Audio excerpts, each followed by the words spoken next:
When I talk to the clients, I have understood one thing, that awareness related to mutual fund is not so much. People don't know how it helps as a pass-through vehicle in taking exposure in share market, and how safe the investment is, whether it is repatriable, what are the tax implications. The question never ends. So I have decided that though the topic actually looks very simple to many of us, let's talk about mutual fund. Most of the people want to participate in equity market, but they lack time or expertise in keeping track of whatever that is happening in the stock market. You don't need any lump sum here to start also. You can choose with any lesser amount, and it is completely up to what you want to invest and where you want to stand few years down the line. It is always about the risk return trade-off. Higher the risk you are taking, then the volatility will be more in your portfolio, but the return is also going to be great. And if you don't want to take any risk, then the return is not going to be,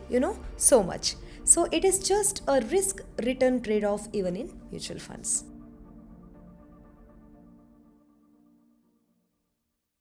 Hello everyone. Welcome to Keerthi's FinFo NRI community. I'm CS Keerthana. I live in Dubai. I run the consultancy, a firm which is specialized in NRI services. I've done my CS from India and CMA strategic level from UK. I'm also a SEBI registered overseas MFT. Every week, I bring and explain a video on the topics related to NRIs issues. In this channel, if you are looking for finance, tax, FEMA, and investment related topics related to NRIs, please subscribe to this channel. When I talk to the clients, I have understood one thing, that awareness related to mutual fund is not so much. People don't know how it helps as a pass-through vehicle in taking exposure in share market, and how safe the investment is, whether it is repatriable, what are the tax implications. The question never ends. So I have decided that though the topic actually looks very simple to many of us, let's talk about mutual fund. So today in this video, let's discuss the basic concepts related to mutual fund. What is mutual fund? And as a pass-through vehicle, how it helps you to take exposure in the stock market. What are the ways to invest in the mutual fund? Third one, as NRI, is there any restriction placed on you to invest through mutual fund? If so, it is applicable to whom? The last one, which is very important, what are the tax implications when you are investing in Indian equity through mutual funds? So let's start.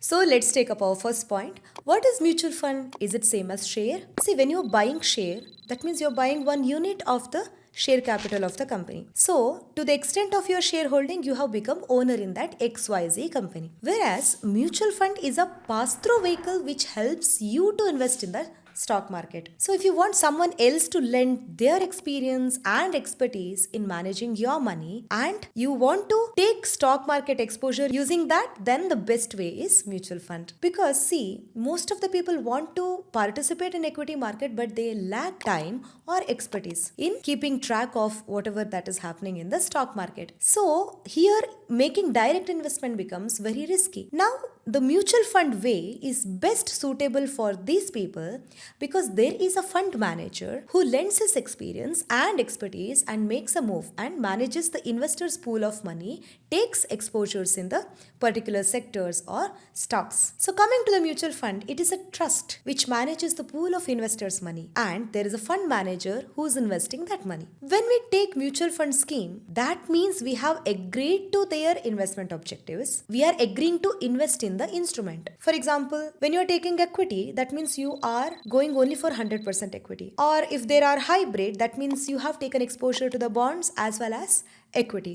So you are also agreeing to take exposure to the instruments when you are choosing a particular product in mutual fund. And when you are reading the objectives, you understand that why this scheme is floated. What are the objectives? So after reading the fact sheet, you get a brief idea what is this mutual fund scheme all about. So if it is aligning with what you are intending to do in the stock market, definitely you can go and pick this mutual fund. This is the simplest possible way of explaining mutual fund. So it is an indirect way to take exposure in the stock market. Now you may ask me, in shares there is a market value which keeps fluctuating, so we know, right? So what is that in case of mutual fund? So that is called as NAV, net asset value. And if you are also thinking about the return, how you are going to make it in mutual fund, then it's simple. Since there is a fund house which is managing the investors' pool of money, the return fund houses are generating is also distributed among the investors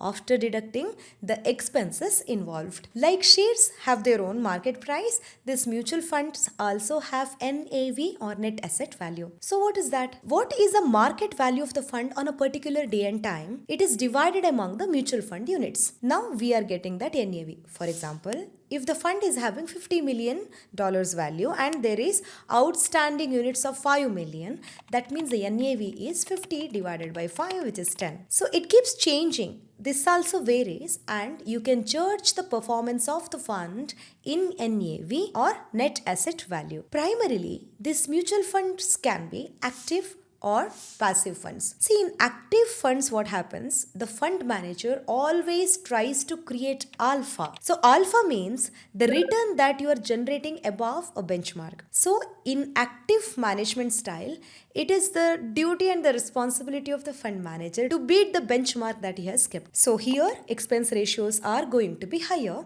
but there is also a chance that you will be able to beat a benchmark. Whereas in passive funds, manager is simply copying or following the index. So no active management is required. So in passive funds, you have an expense ratio also, which is coming on the lesser side. Now let me tell you one more thing here. When you are an investor, you have two choices. That is direct and regular plan. I don't want you to get confused here, because most of the people feel that when you're going through the broker only or mutual fund distributor only, it is regular, otherwise everything is direct. No, it is not the case. Direct is where you are experienced enough to create your own portfolio and you directly go to the fund house's website and go through all the schemes, and whatever you find that it works well with your goal, you pick up that. So this is all about DIY. That means do it yourself. When you are going through an intermediary, it becomes regular. So whether it is mutual fund distributors like us or the bank, it is mostly regular. So here, what is an extra additional cost? Of course, commission. But at the same time, you will also have a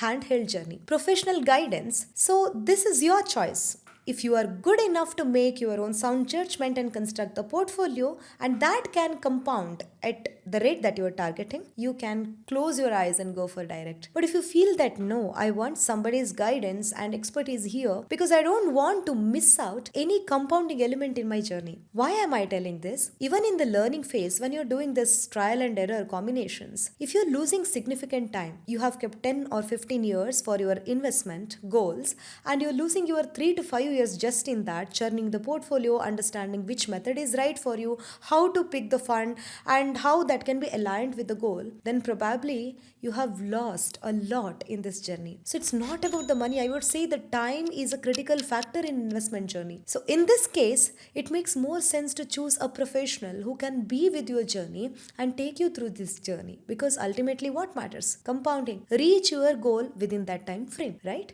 Most of the people, they are thinking only about the cost or the tiny proportion of that cost in the mutual fund. But at the end, what you should actually weigh is cost versus benefit, because depending on the knowledge and the confidence, you are going to get your return here. The magic lies in compounding, and compounding needs time. Everything matters.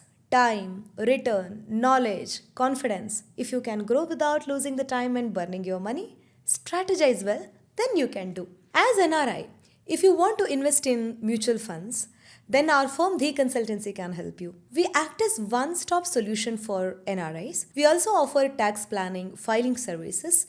If you invest in mutual funds with us, our tax team also lends its expertise and tries to maximize the returns considering many taxation aspects. So if you're looking for any of this NRI services, please book an appointment using the link in the website or which is given in the description. Now let's come back to the topic of mutual fund. As I told, these are not shares. So these are the vehicles which help you to take exposure in the share market. So they are in fact basket of shares or an indirect way to take exposure. So when you are owning mutual fund and that mutual fund has some exposure, say like XYZ company, you don't automatically become the shareholder of that XYZ company, but you are unit holder of that mutual fund. They are actually great for goal based investments because as per the time horizon and the return expectations and your risk appetite or tolerance level, we can strategically plan everything.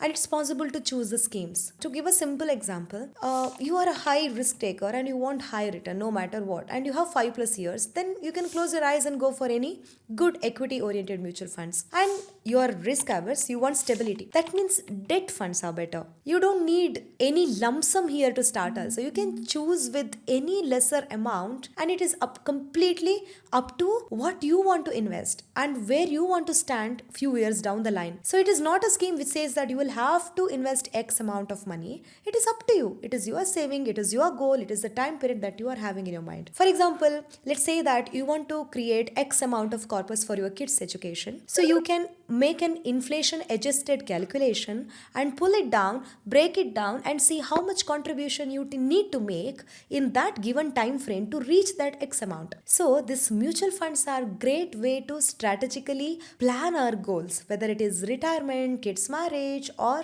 the education. So one more point here to consider is, even if you want to have exposure to other asset classes, for example real estate or the gold, it is possible to have it through the mutual fund. So you can directly participate with the price fluctuations of real estate or the gold also by choosing mutual fund. And remember, at the end, even here, it is always about the risk return trade-off. Higher the risk you are taking, then the volatility will be more in your portfolio, but the return is also going to be great. And if you don't want to take any risk, then the return is not going to be, so much. So it is just a risk return trade-off even in mutual funds. Now, if you think mutual funds are really risky, one more important thing I need to tell you. What is risk? Most of the time, our brain is wired to think that the risk is where you are losing money. You are suffering loss. It's coming downside. You are seeing something in red. No, it is not. It is only half truth. Risk also, actually, when you are burning money, when you are suffering loss, this is called as pure risk. This is a downside risk. But risk is also existing on the upside. If you have understood that there is a trend but you're not participating, you're too scared and you're just watching the show, then there is risk because you have lost the gain probability that you would have made. For example, now you have seen the kind of return Indian markets are generating, but you're very scared. You just want to be, keeping everything in FD and you don't want to divert even portion of that towards equity. That means you have a huge opportunity cost. Your failure to participate in the gains of equity or stock market for a particular time frame is also a risk. That's called upside risk. Whether it is life in broader context or investment, please remember the risk can be upside or downside. So don't buy the argument that mutual funds are risk. And any market risk, if you are patient enough and if your capital deployment strategies are good and you can hold on, you have your emergency funds parked and you are not entirely pooling the money which is there, probably which is required for your short-term goals within 3 to 6 months. If you find those short-term goals money tied to the stock market, definitely you will panic. But if it is not the case, you are a long-term investor, you can strategically plan, you have an ability to wait, then even the market risk can be considerably, it can go on the lower side. It all depends on how you are planning. So when we are talking about risk, please remember risk is upside and risk is downside. It's not about avoiding risk. It's about having a good risk management strategies. Are you going to transfer risk? Are you going to avoid it? Are you going to manage it? That's it. Now let's take up the second question. Can NRIs invest in mutual funds? Of course, yes. For FEMA or income tax, NRI, even OCI, they are kept on the same pedestal. It doesn't distinguish between them. So certain procedural compliances are there. The bank accounts that they have to use and all, they're very particular about it. Actually, every NRI can invest. But let me draw your attention to one more point here. There are some restrictions placed on the NRIs from Canada and US. It is majorly because of the FATCA compliances. There are cumbersome procedures, compliance requirements which Indian MFs have to follow because they have to maintain certain documents and share the information with the government and declare it to the US and the Canada government on timely basis. This is the reason majority of the fund houses are saying that we don't want to onboard any NRIs from Canada and US. Having said that, does this mean that the doors are closed for them? Not at all. These are the fund houses which are accepting, but the procedures, documents, information which is required by each AMC can differ. So you have to take the professional consultation if you are from US and Canada and you want to invest in Indian equity through mutual funds. So as I have mentioned earlier, Birla Sun Life, Sundaram, Nippon, Quant, UTI, Navi, so these are the fund houses which accept and they are ready to onboard the investors from US and Canada. Please remember, the procedure of onboarding can be different and you may really need the professional help in investing through this fund houses in Indian market also. Here I want to add one more thing, because in my daily conversation with the clients I have understood that most of the people, they are continuing their investment in India though they have shifted to US and Canada as resident. So if you have opened your investment account as resident and then moved to US and Canada, please don't do these mistakes, because non-compliance can be really costly to you. Nowadays information is shared with governments easily. So better that you declare tax status and take all the steps for complying with the rules. If that means stopping the existing investment and restarting with the new tax status as US or Canada resident, please do it, because this can be really costly. So when you are aiming for 5 to 10 years of investment horizon, it makes really more sense to keep the slate clean rather than hiding your tax status as non-resident and continuing and thinking that the information may not be available with the government. Please declare your residential status and do it in a legal way. This brings us to the next point. What are the steps you need to follow if you want to invest in Indian mutual funds? The steps are really easy. To start investing, you need to do NRI, NRO account opening. So preferably it is NRI, non-resident external, because as the name itself indicates, it is an external account. So repatriation whenever you want to bring back the money in the country where you are residing becomes really easy if you are having NRI. Having said that, if you have some internally generated revenue within India, for example, you are getting huge rentals and you want to utilize that, then you can use NRO. There is no restriction. But if you're pumping money from outside, then NRE makes more sense. The next step is getting the KYC compliance done. So they need certain documents such as photo, passport, address proof, bank statements, etc. Once this is done, within maximum of 7 to 10 days, the KYC is done.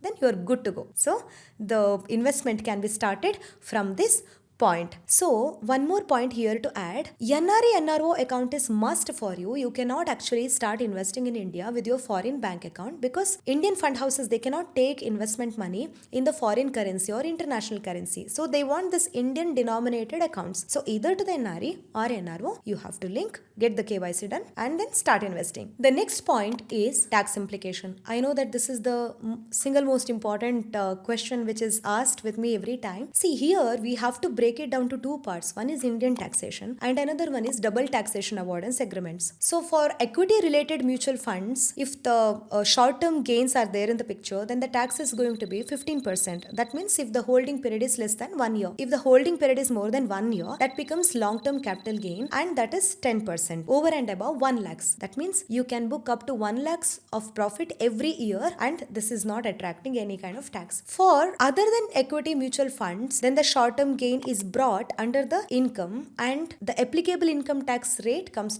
into the picture. For the long term, it is again 20%. But here, one of the most important point to be considered is DTAA or double taxation avoidance agreements are the agreements which India has signed with many of the countries just to avoid, the residents or the citizens being taxed twice. So there is no double taxation at any point of time. Why this matters? For example, India has DTA with many countries, for example, UAE, Qatar and all. So it specifically mentions certain categories of the assets where India has right to tax, and it does not mention mutual fund. That means the mutual fund capital gain can be exempted if they are the resident of another contracting state and they are non-resident in India. So how the tax implications arise for those who are residing in Gulf countries is significantly different. If you are in some of the Western countries, then they are going to tax the global income, but going to allow the tax which is being paid in India as a tax credit. That means you can set it off. But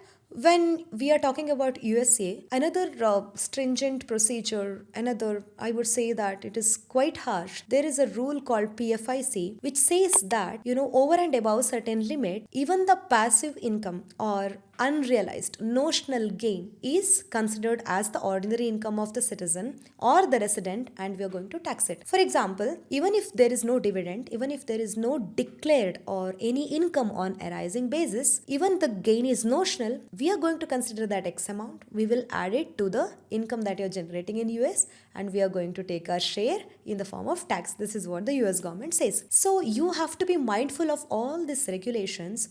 So it differs in the country where you are residing. And remember, as I said earlier, our firm The Consultancy can help you to understand how the tax implication of your investment also, if you are going to invest through us. So this brings us to the end point of this video, and I hope you have learned and it would have given clarity on the basic aspects of the mutual fund. And let me know in the comment section what more you want to know about mutual funds, so that I'm going to take up in the coming videos. Till then, bye bye.